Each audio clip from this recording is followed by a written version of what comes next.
하나님의 은혜와 평안이 여러분 심령 가운데 늘 함께 하시기를 기원합니다.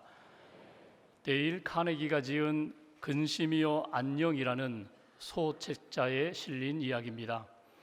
미국 콜로라도 한 산에 거대한 나무 한 그루가 쓰러졌습니다. 학자들이 가서 나무 연구를 합니다. 조사를 합니다. 조사해 보니까 이 나무의 수령이 400년이 넘습니다. 미국 역사보다도 더 오랜 세월 이 자리를 지켰던 나무입니다. 벼락을 14번이나 맞았습니다. 그리고 수도 없는 산사태와 또 눈사태, 또 폭풍우, 이 모든 어려움들을 잘 견뎌온 나무였습니다. 그런데 왜 쓰러졌을까? 연구 결과는 이렇습니다. 딱정벌레 때문이다. 딱정벌레들이 나무에 붙습니다. 나무를 갉아먹기 시작합니다. 나무 속으로 들어갑니다. 그리고 갉아먹다 보니까 나무가 견디다 못해 맥없이 쓰러졌다는 것입니다. 우리의 인생을 돌아보면 우리가 많은 시련을 겪게 됩니다. 벼락과 같은 큰 홍수와 같은 어려움을 견딜 때도 있습니다. 그 많은 어려움을 잘 견뎌왔는데 아주 작은 벌레 그 몇 마리 때문에 우리의 몸과 마음과 영혼이 상하여 맥없이 무너지고 쓰러질 때가 있다는 것입니다. 낙심할 때가 있다는 것입니다. 그 작은 벌레가 무엇일까? 그 벌레는 낙심이라는 벌레입니다. 근심이라는 벌레입니다. 근심이 우리 안에 찾아오면, 그 근심으로 인하여 우리의 마음이 낙심하게 되면 우리는 맥없이 넘어지게 된다는 것입니다. 유대 격언 가운데 당신이 죽으면 벌레가 먹고 당신이 살아있을 때에는 근심이 먹는다는 격언이 있습니다. 근심을 가볍게 여기지 말라는 것입니다. 근심이 우리 안에 찾아올 때 여러분 생각이거든요. 생각 속에 그 근심이 내 마음과 내 영혼과 내 몸을 끊임없이 약하게 만든다는 것입니다. 결코 가볍게 여기지 말라. 잠언 15장 13절에 보면은 지혜자는 이렇게 권면합니다. 마음의 근심은 심령을 상하게 하느니라. 근심이 우리 안에 찾아올 때 그 근심을 가볍게 여기다가 우리의 몸도 상하고 마음도 상하고 영혼도 상하는 그런 일들이 있기에 근심을 결코 가볍게 여기지 말아라. 여러분 마음 가운데 찾아온 근심은 무엇입니까? 요즘 여러분들의 얼굴을 어둡게 하는 그 근심의 정체는 무엇입니까? 여러분은 그 근심을 어떻게 해결해 나가고 있습니까? 오늘 예수님이 요한복음 14장, 15장, 16장 세 장에서 예수님이 다락방 설교를 하십니다. 대상은 무리가 아니라, 대중이 아니라 제자들을 대상으로 설교를 하십니다. 이제 십자가를 앞에 두고 마지막 설교입니다. 유언적인 설교를 하시면서 제자들에게 제일 먼저 던진 메시지는 너희는 마음에 근심하지 말아라. 너희는 마음에 근심하지 말아라. 근심이 밀려오지만, 뜻하지 않은 근심이 찾아오지만 근심의 문제를 해결하라고 우리에게 말씀해 주십니다. 여러분, 근심이라는 단어가 헬라어로 타라소라는 말입니다. 이 타라소라는 말의 뜻은 뒤흔들다, 선동한다, 어지럽힌다, 그런 말입니다. 그러니까 마치 바다의 파도처럼 우리의 마음 가운데 근심이 일어나면 우리의 마음이 파도로 크게 요동치게 됩니다. 그 파도가 바위를 부수고 바위를 가르기도 합니다. 그 배를 뒤집기도 합니다. 우리의 마음에 근심이 찾아오는 순간 우리 마음 가운데 괜찮아 하던 그런 영역들이 흔들리게 되고 깨지게 되고 무너지는 그런 역사를 만드는 힘이 이 근심 가운데 있다고 주님이 말씀하십니다. 근심하지 말아라. 근데 제자들이 왜 근심할까요? 오늘 예수님이 그들의 마음속에 담겨있는 근심을 바라보시면서 너희들 근심하지 말라고 하셨는데 근심의 원인이 무엇일까요? 첫째는 무지 때문에 그렇습니다. 지금 몰라요. 예수님이 왜 십자가를 지시는지 몰라요. 예수님의 말씀의 뜻을 몰라요. 내가 잠시 후면 떠나가리라, 잠시 후면 너희를 보리라. 도무지 그들이 이해를 하지 못하고 있습니다. 몰라서, 무지해서 마음 가운데 근심이 찾아온 것입니다. 또 하나는 욕심이 있어요. 세속적인 욕망에 사로잡혀 있어요. 여러분, 예수님이 왕이 되시면 내가 옆자리에 앉아야 되는데, 내가 한 자리 얻어야 되는데, 그 욕망이 아직도 제자들의 마음 가운데 남아있기 때문에 근심이 동반되고 있다는 것입니다. 여러분, 욕심만 해결해도, 욕심만 조금 내려놓아도 우리 마음 가운데 찾아오는 근심의 문제를 절반으로 줄 수 있어요. 근심이 무엇과 동반돼서 오는가? 욕심과 동반되어서 제자들의 마음 가운데, 우리 마음 가운데 찾아온다는 것입니다. 또 하나는, 오늘 예수님이 떠난다고 하시니까 예수님이 죽는다는 말씀이신가? 예수님이 죽으시면, 십자가에 죽으시면 우리도 따라 죽어야 된다는 것인가? 다시 말하면 예수님이 떠난다는 것에 대한 상실감, 버림받음, 외로움, 고독, 그 문제들이 자기 안에 찾아오니까 근심의 그림자가 밀려오는 것입니다. 그런데 여기 제자들이 가지고 있었던 무지와 욕심, 욕망과 고독과 버림받음에 이 문제 때문에 근심이 찾아왔다고 하지만 사실은 근본적으로는 딱 하나예요. 제자들만이 아니라 저와 여러분들이 이 땅에서 살아가면서 우리 안에 찾아오는 근심의 가장 중요한 동기가 어디에 있는가? 그것은 죽음 때문입니다. 죽을까 봐. 좀 몸이 아파서 병원에 갔더니 의사 선생님이 약을 지어주시면서 3일만 드세요. 그러면 낫습니다. 그러면 그 약 먹고 3일 만에 거뜬하게 일어나서 예전처럼 운동도 하고 활동도 할 텐데, 한 달을 약을 먹고 2달을 약을 먹어도 몸이 낫지를 않아요. 그럼 우리 마음 가운데 어떤 근심이 찾아옵니까? 이거 중한병 아닌가? 죽을 병 아닌가? 내가 이렇게 살다가 죽는 것인가? 근심이, 죽음에 대한 두려움이 우리 안에 찾아오면서 근심이 우리 안에 뿌리를 내리면 맥없이 우리의 영혼과 우리의 마음이 힘을 잃고 무너지게 된다는 것입니다. 죽을까 봐 염려하는 것, 두려워하는 것, 이 죽음에 대한 근심이 우리 안에 찾아올 때 돈으로도, 힘으로도, 내가 가지고 있는 지식으로도, 내가 가지고 있는 명예로도 해결이 되지 않아요. 오늘 예수님이 그것을 보셨다는 것입니다. 그리고 제자들에게 너희는 마음에 근심하지 말라, 이렇게 말씀하십니다. 그렇다면 오늘 말씀을 통해서 예수님이 제자들에게 근심에 대하여 내어놓으신 처방전, 해결 방법은 무엇일까? 먼저 1절을 다시 한번 봉독하겠습니다. 1절 함께 봉독합니다.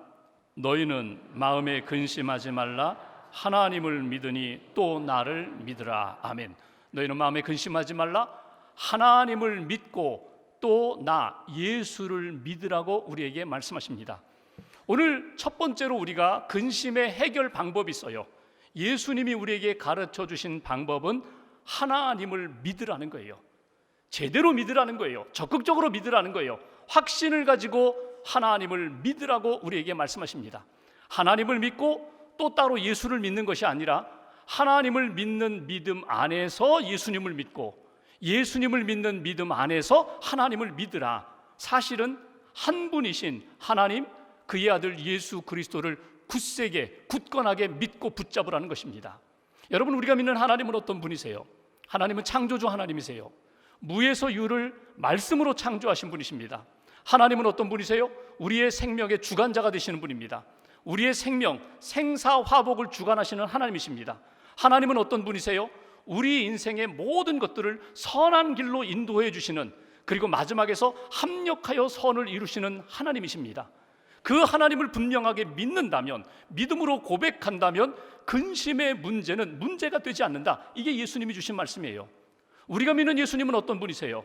우리가 죄 가운데 있을 때, 우리가 죽음의 문턱에 있을 때에 죄의 문제, 죽음의 문제를 해결할 수 없는 우리들을 향하여 이 땅의 독생자로 보내주신 하나님의 아들, 그분이 예수 그리스도세요. 우리를 대신하여 십자가를 지신 분이세요. 십자가의 죽으심을 통하여 내가 받아야 할 죄의 형벌을 그분이 다 담당하신 분이세요. 그 예수 그리스도, 구원자가 되시는 예수님을 믿고 십자가의 복음을 믿으면, 영생의 믿음을 가지면 죽음의 문제, 그리고 근심의 문제가 되지 않는다. 이것이 오늘 예수님이 우리에게 주신 약속의 말씀, 복음입니다. 여러분, 그런 의미로 볼 때에 우리가 여기서 한 가지 깨닫게 됩니다. 근심의 문제는 결코 환경의 문제가 아니라는 거예요.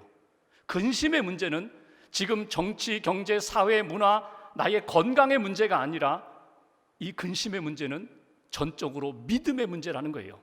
믿음이 있으면 태산 같은 근심도 문제가 되지 않지만, 믿음이 없으면 작은 딱정벌레 같은 그 근심이 내 안에 찾아올 때 맥없이 쓰러지고 무너지게 되는 것이다. 믿음을 확인해라. 내 안에 믿음이 있으면 그 믿음이 근심의 문제를 분명히 해결해 줄 것이다. 이것이 오늘 주신 말씀입니다. 마가복음 4장에 보면 예수님이 제자들과 함께 배를 타고 갑니다. 갈릴리 호수를 지나가시는데 풍랑을 만났어요. 예수님은 주무시고 계세요. 제자들이 예수님을 막 깨우죠. 예수님 우리가 죽게 생겼습니다. 일어나세요. 지금 뭐 하세요? 예수님이 그 바람을 잔잔케 하신 다음에 제자들에게 무슨 말씀을 하세요? 믿음이 작은 자들아, 왜 너희가 믿음이 없느냐? 내가 여기 있는데, 내가 너희와 함께하고 있는데, 이 모든 자연을 잔잔케 할 능력이 예수님께 있는데 왜 믿음이 없느냐? 여러분, 이건 우리의 모습과 비슷할 것 같아요. 우리가 내 힘으로, 내 생각으로, 내 능력으로 살다 보면 근심이 몰려와요. 그 근심 가운데, 어려움 가운데 예수님이 나와 함께 하심을 믿고 하나님이 역사하심을 믿을 때에는 문제가 없는데, 그 믿음을 갖지 못하는 순간 나는 죽는 것 아닌가? 여기서 무너지는 것 아닌가? 염려하고 두려워하고 근심 가운데 파묻히게 된다는 것입니다. 오늘 예수님이 우리에게 분명히 약속하십니다. 너희는 마음에 근심하지 말라. 하나님을 믿으니 또 나를 믿으라. 근데 참 이상하죠? 분명히 믿음은 있는데 근심이 우리 안에 계속 밀려와요. 근데 여러분, 근심의 문제를 믿음으로 해결하지 않으면 어떤 현상이 일어나는지 아세요? 근심이 내 마음을 꽉 지배하고 있어요. 근심으로 인하여 내 마음이, 영혼이, 내 눈이 어두워졌어요. 그러면 어떤 현상이 나타나는가 하면 하나님이 보이지가 않아요. 하나님이, 믿음의 눈을 떠서 하나님이 보이지 않아요. 근심의 먹구름이 꽉 끼어 있으면 하늘이 보이지 않는 것처럼 하나님이 보이지 않아요. 미래가 보이지 않아요. 내 안에 예수님이 보이지 않아요. 은혜 받은 나 자신, 믿음으로 서 있는 나 자신도 보이지가 않아요. 그러니까 결국은 믿음 없이 근심하다가 낙심하고, 낙심하다가 좌절하게 되고, 내 몸과 영혼이 어둠의 길로, 믿음 없는 사람처럼 그런 길로 걸어가게 된다는 것입니다. 그래서 오늘 우리는 다시 한번 확인합니다. 주님, 저는 하나님을 믿습니다. 저는 예수님을 믿습니다. 어떤 근심이, 어떤 어려움이 내 안에 찾아오더라도 믿음의 줄을 결코 놓지 않겠습니다. 아브라함을 보십시오. 아브라함이 가나안 땅까지 왔어요. 하나님이 약속하신 땅 믿음으로 왔어요. 그런데 흉년이 들자 마음에 근심이 생깁니다. 먹을 것이 없어서 죽을까 봐. 그래서 인간적인 생각의 길을 찾습니다. 애굽으로 내려갑니다. 그리고 애굽으로 내려가서 혹시라도 아내를 빼앗길까 봐 아내가 예쁘다고 생각했어요. 저는 이 성경을 읽을 때마다 조금 고개를 갸우뚱해요. 사라의 나이, 아브라함 나이 75세, 사라의 나이가 65세인데 예쁘면 얼마나 예뻤을까? 아브라함은 생각합니다. 예쁘다는 거예요. 예쁘기 때문에 내 아내를 빼앗아 갈까 봐 근심하는 거예요. 그래서 인간적인 생각을 하죠. 이제는 나보고 오빠라고 불러. 너하고 나하고는 남매지간이야. 어떻게 보면 아내를 빼앗길까 봐 거짓말을 하게 되죠. 그리고 속이게 되죠. 그것 때문에 하나님 앞에 책망받고 돌아오게 됩니다. 여러분, 아브라함의 행적을 보십시오. 근심이 하나 생기니까, 혹시 먹을 것이 없어 죽을까 봐 근심이 생기니까 근심이 근심으로 계속 꼬리를 물고 이어가는 것을 보게 됩니다. 요셉을 보십시오. 요셉은 형들에게 팔렸어요. 보디발 집에 팔려서 노예로 살아갑니다. 근심으로 생각하자면 요셉은 근심이 많은 사람입니다. 형들이 나를 왜 버렸을까? 내가 여기 있는 것 아버지는 알고 계실까? 내가 왜 이렇게 보디발 집에서 충성하다가 보디발 아내의 유혹을 이겼다는 그 이유 때문에 감옥에 갇혔을까? 나는 언제 이 감옥에서 나갈 수 있는가? 근심으로 따지자면 여러분, 계속 꼬리를 무는 것이 요셉의 인생입니다. 근데 요셉은요, 근심에 묶이지 않아요. 하나님을 붙잡습니다. 믿음으로 하나님을 바라봅니다. 하나님이 나를 보고 계신다. 하나님이 내 인생 가운데 역사하신다. 선한 역사를 이룰 거야. 그 믿음으로 하나님을 바라보았더니, 근심의 문제를 믿음으로 물리쳤더니 그 믿음대로 하나님이 요셉을 건져주세요. 요셉을 통하여 그의 가족들을 구원해 주세요. 합력하여 선한 역사를 이루세요. 그래서 여러분, 마음 가운데 근심이 몰려올 때 어떻게 하시라고요? 저는 하나님을 믿습니다. 선하신 하나님의 역사를 믿습니다. 사도 바울이 로마서 8장 28절에 고백했던 것처럼 우리가 알거니와 우리가 믿거니와 하나님을 사랑하는 자 곧 그 뜻대로 부르심을 입은 자들에게는 합력하여 선을 이루심을 믿습니다. 합력하여 선을 이루시는 하나님을 믿습니다. 이 믿음을 붙잡고 근심의 어두운 그림자를 여러분 담대히 물리칠 수 있는 하나님의 자녀들 되시기를 주의 이름으로 축원합니다. 두 번째로 2절과 3절 말씀 보십시오. 2절 3절 두 절 함께 봉독합니다. 내 아버지 집에 거할 곳이 많도다. 그렇지 않으면 너희에게 일렀으리라. 내가 너희를 위하여 거처를 예비하러 가노니 가서 너희를 위하여 거처를 예비하면 내가 다시 와서 너희를 내게로 영접하여 나 있는 곳에 너희도 있게 하리라. 예수님이 이렇게 말씀하세요. 2절 앞부분에 내 아버지 집에 거할 곳이 많도다. 3절 끝부분에 나 있는 곳에 너희도 있게 하리라. 여기 아버지 집은 어디입니까? 하늘나라입니다. 하나님 나라입니다. 천국입니다. 천당입니다. 오늘 근심 가운데 있는 제자들을 향하여, 저와 여러분들을 향하여 예수님이 이렇게 말씀하십니다. 하나님을 믿느냐? 예수님을 믿느냐? 그렇다면 하나님이 예비하신 그 천국을 믿고 천국을 바라보고 소망하라는 거예요. 하나님이 우리에게 약속하신 이 땅에서의 죽음 이후에 약속하신 하나님의 영원한 나라가 있음을, 하나님의 품이 있음을, 천국이 있음을 분명히 믿음으로 간직하고 믿음으로 소망하며 믿음으로 걸어가라. 이것이 우리에게 주신 두 번째 메시지예요. 여러분, 아버지 집에 거할 곳이 많도다. 천국을 예비해 놓으셨다는 거예요. 나 있는 곳에 너희도 있게 하리라. 복잡하지 않아요. 예수님이 이렇게 말씀하십니다.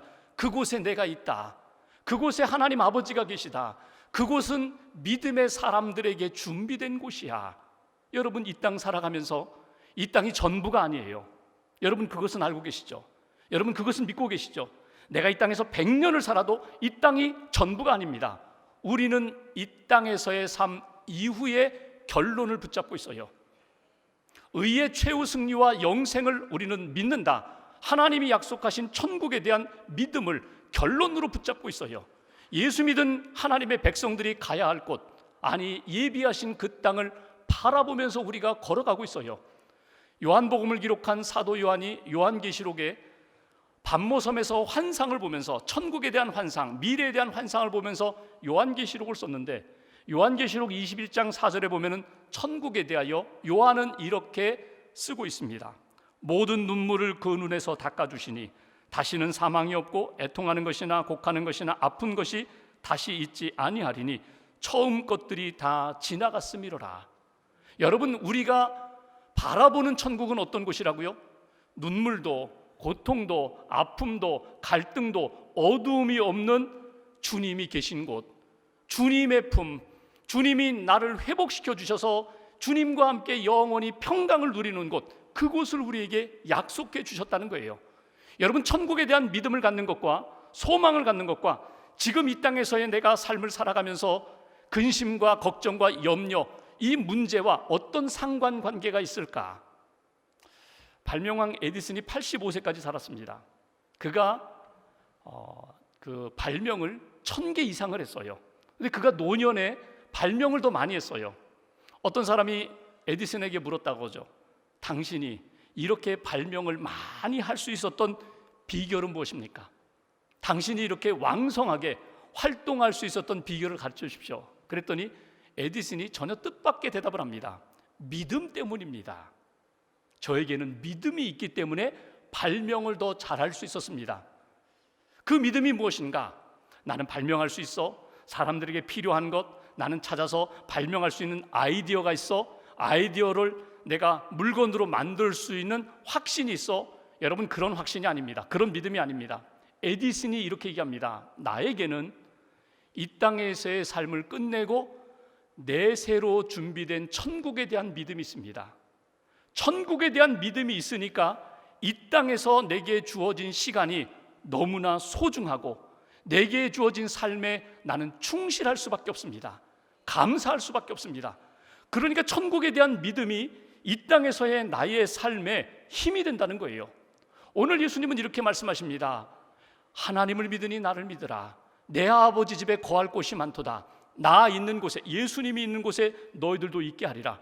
이 믿음과 소망을 가지라. 천국에 대한 소망을 가지면 하나님이 나를 어느 때까지 이 땅에 남겨두시든지 그 시간이 너무나 소중하다는 거예요. 충실할 수 있다는 거예요. 감사하며 살 수 있다는 거예요.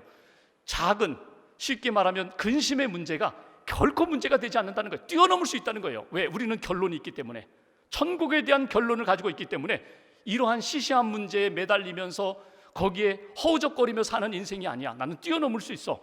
이것이 바로 오늘 예수님이 우리에게 약속해 주신 근심의 문제를 해결할 수 있는 방법이라고 우리에게 분명히 제시합니다. 제가 지난주에 책을 한 권 읽었는데 책 제목이 내 아버지 집에 거할 곳이 많도다. 오늘 본문에 나오는 그 말씀을 주제로 한 책 제목이에요. 제목이 마음에 들어서 그 책을 구입해서 책을 읽는데, 책의 내용은 목사님들이 장례식 설교한 내용이에요. 16편이 실렸어요. 그런데 어떤 장례식인가 하면 목사님들의 자녀, 아들, 딸이 하나님의 부름을 받고 세상을 떠난 그 장례식 설교예요. 보통 설교와는 좀 다르죠. 그 설교 가운데 두 번째 챕터에 칼 바르트의 설교가 나옵니다. 여러분, 칼 바르트 한번 들어보셨죠? 19세기의 가장 위대한 신학자이면서 목회자. 그 칼 바르트 둘째 아들이 스위스 알프스 산을 등정하다가 그만 추락해서 세상을 떠납니다. 20살이에요. 사랑하는 아들, 그 시신을 앞에 놓고 3일 동안 신음을 합니다. 그리고 장례식에 아버지가 설교를 한 내용이에요.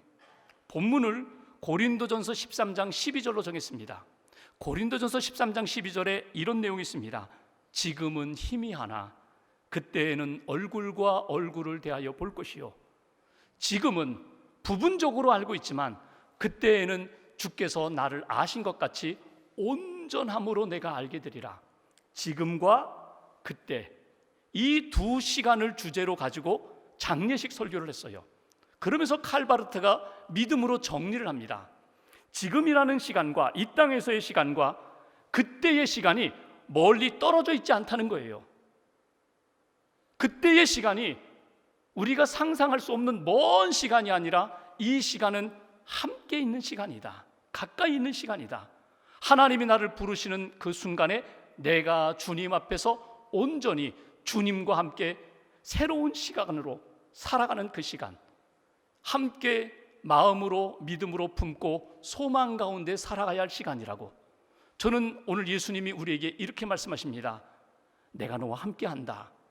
내가 너와 함께할 뿐만 아니라 내가 예비한 그 땅을 바라보라고, 소망하라고, 준비하라고, 그리고 이 땅에서 천국을 소망하면서 내 안에 있는 크고 작은 그 낙심의 문제, 근심의 문제, 그것들을 내려놓으라고, 천국을 바라보면서 소망 가운데 사는 인생이 되라고. 이것이 오늘 예수님이 우리에게 주신 두 번째 해결 방법입니다.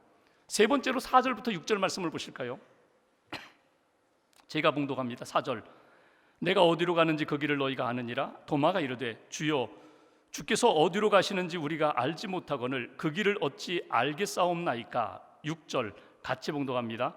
예수께서 이르시되 내가 곧 길이요 진리요 생명이니 나로 말미암지 않고는 아버지께로 올 자가 없느니라. 아멘. 오늘 세 번째로 주신 근심에 대한 예수님의 처방전이 무엇입니까? 예수님만 믿고 따라가라는 거예요. 예수님이 길이 되시고 진리가 되시고 생명이 되시는데 다른 것 붙잡지 말고, 다른 길 걸어가지 말고 예수의 길을 걸어가라는 거예요. 예수님을 믿고 예수님과 함께 그 인생의 길을 걸어가면 내 삶에 있는 어두움의 문제, 근심의 문제, 낙심의 문제는 해결될 것이다. 여러분, 아담과 하와가 하나님 앞에 범죄함으로 잃어버린 것이 있어요. 우리가 하나님 앞에 죄를 짓는 순간 우리가 잃어버리는 것들이 있어요. 그게 무엇입니까? 첫째는 길을 잃어버립니다. 하나님께 가는 길을 잃어버려요. 하나님을 만날 수 있는 길을 잃어버려요. 두 번째는요, 진리를 잃어버립니다.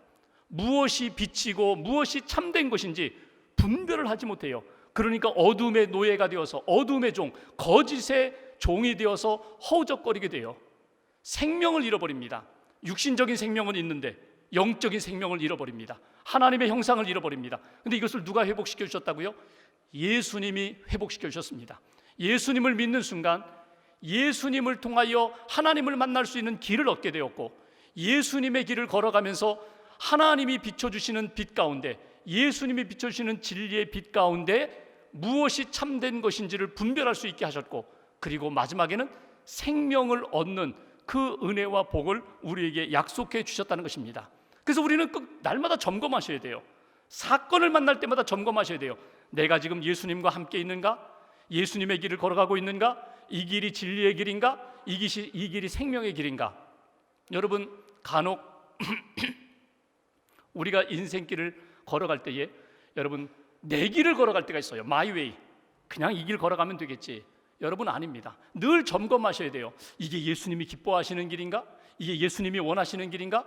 만약 그 길이 분명하다면 오늘 그 길을 향하여 믿음으로 달려갈 때에 우리의 삶 가운데 어두움의 문제, 근심의 문제, 염려의 문제, 낙심의 문제가 해결될 것이다. 이것이 오늘 예수님이 우리에게 주신 처방전입니다. 제가 한번 소개하고 말씀 마무리하죠.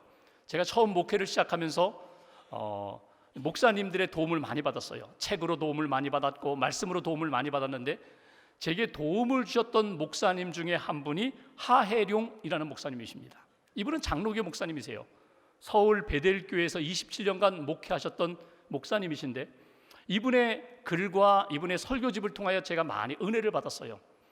그분이 30대에 폐 한쪽을 수술로 잃어버린 분입니다. 그러니까 한쪽 폐를 가지고 살아오신 분인데, 그리고 너무나 약하기 때문에 밤마다 산소통을 옆에 끼고 그 산소통을 의지하면서 밤을 보내신 분이에요. 마지막 소천하시기 전 10년 동안은 매일매일 이 밤이 마지막 밤인가 종말론적인 신앙을 확인하면서 그 밤을 보내신 분입니다. 근데 이분이 하나님 나라에 부름받기 4년 전에 자기 아들 가운데 큰 아들이 군대 갔다가 복학해서 이제 학과의 학회장을 맡아가지고 그 과 MT를 준비하기 위하여 수련회 답사를 홍천 왔다가 홍천강에서 그만 수영하다 심장마비로 세상을 떠났어요. 그 소식을 갑자기 들은 거예요. 목사님이 달려갔습니다. 부목사님들과 함께 막 달려가 보니까 이미 아들은 그 강가에 누워있고 눈은 감지도 못하고 반쯤 뜬 상태로 있는 그 아들을 만나게 됩니다. 그 아들의 눈을 감기면서 하염없이 울었습니다. 아무 생각도 나지 않아요. 목회를 하면서 그렇게 많은 죽음의 모습을 보았고 또 장례식도 집례했고 하나님의 말씀도 전했는데 아무 생각도 나지 않아요. 막 눈물이 입안에 가득하고 눈물이 막 목을 넘어서 가슴에 꽉 차는 것 같아요. 하나님, 왜 우리에게, 왜 나에게 이런 슬픔을 안기십니까? 하나님, 이제 내가 어떻게 해야 합니까? 하나님을 부르면서 그 시간을 보냅니다. 그러다가 정신을 차렸어요. 그리고 옆에 있는 부목사님에게 임종 예배를 좀 드려달라고, 예배를 드리면서 영적으로 이렇게 생각하는 거예요. 그때 하나님이 그 목사님 마음 가운데 주신 말씀이 오늘 우리가 읽었던 말씀, 내가 곧 길이요 진리요 생명이다. 내가 생명이요 내가 부활이다. 나를 믿는 자는 죽어도 살겠고 무릇 살아서 나를 믿는 자는 영원히 죽지 아니하리라. 본인이 그렇게 많이 외쳤던 그 설교의 말씀이 자기 마음 가운데 하나님의 음성으로 들리게 됩니다. 그리고 나니까 자기 아들 여전히 죽어 있어요.